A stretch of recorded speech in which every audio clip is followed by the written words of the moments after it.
Attorney Rex, ang nais ko lang idagdag do sa usapin yung katanungan kung I'm sure naman they are aware, pero para lang masagot na rin Attorney Rex.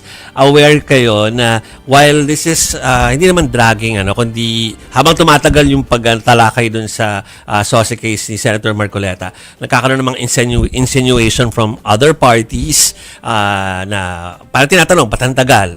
That's basic Tapos yung ikalawa, mas fresh pa kanina, meron ng isang politiko nagsabi na merong isang grupo na nampe-pressure daw sa COMELEC para talagang tagalan or ma-influensyahan ito. Upuan yung kaso. Upuan yung kaso.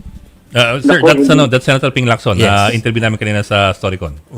Naku, opo, ginagalang po natin ang pananaw po ni Senator Lacson. Pero sa tingin naman po namin, hindi po kami ma-pressure dyan.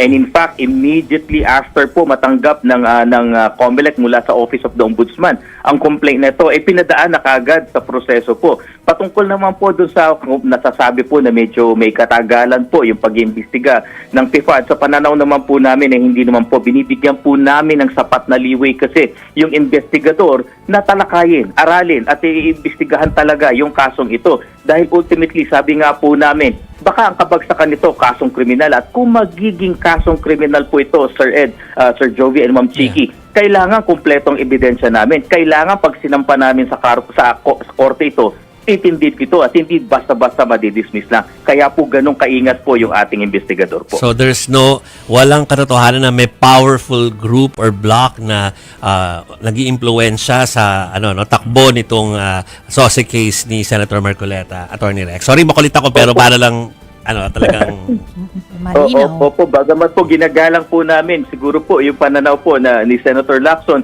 wala naman po nakaka-pressure sa COMELEC. Yung po ang kagandahan po sa aming institusyon, hindi po kami under ng executive, hindi po kami under ng legislative, independent constitutional commission po kami at masasagawa po namin ang aming trabaho nang wala pong apektong pressure na ganito.